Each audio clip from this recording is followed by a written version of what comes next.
Overwhelmingly, eyelid surgery is very safe. I spend the vast majority of my time doing anything and everything possible to prevent and minimize all risks. That being said, all medical interventions have not just benefits, but also risks and alternatives. This video explains the risks to eyelid surgery, even for the more major procedures that I do. When you come in, we'll have a conversation that is specific to you, your anatomy, and your condition. In general, the risks to eyelid surgery include, but are not limited to, bleeding, infection, asymmetry, scarring, wound dehiscence, a kinked eyelid, an eyelid that is too open or not open enough, the need for further surgeries, loss of vision, blindness, perforation of the eyeball, injury to the eyeball, respiratory depression, and even death. Some patients may have difficulty with dryness or exposure keratopathy when the eyelid is having difficulty closing. Eye drops and ointments may be necessary indefinitely.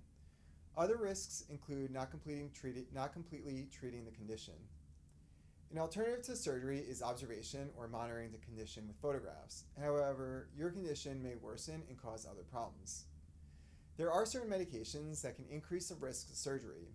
These include baby aspirin, Advil, Motrin, ibuprofen, Aleve, naproxen, and multivitamins, flaxseed oil, fish oil, and vitamin E.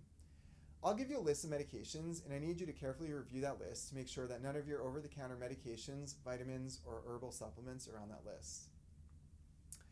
Anticoagulants such as baby aspirin, Coumadin, warfarin, Plavix, Xarelto, Eliquis, and Pradaxa must be managed by the doctor or cardiologist that prescribe them to you. There are severe complications associated with stopping these medications, and they should be stopped by the doctor under direct supervision by the doctor that prescribed them to you. In order to minimize the risks associated with these medications, it's up to that doctor to tell you when to start and stop and restart those medications.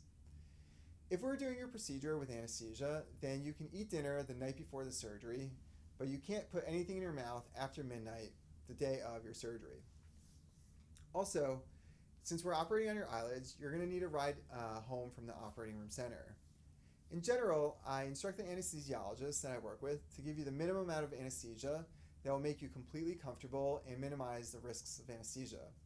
The anesthesiologist will review the risks of anesthesia with you, but in general, they always include nausea, vomiting, breathing problems, stroke, and death.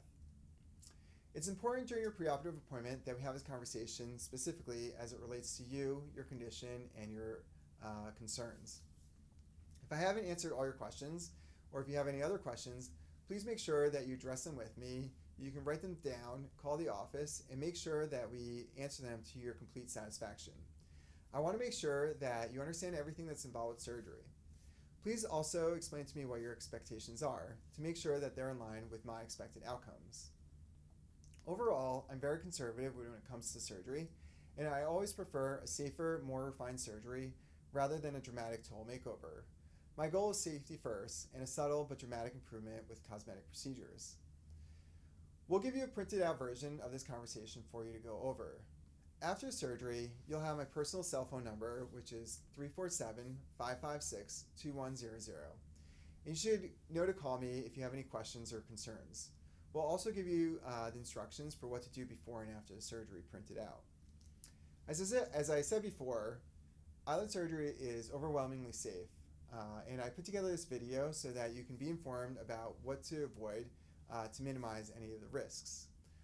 Also, like I said before, safety is always my number one first priority, and I'm constantly and actively looking for the safest way to do that in the best manner for patients. So if you have any questions, please feel free to call or email the office anytime. We're here to help, and we wish you the best.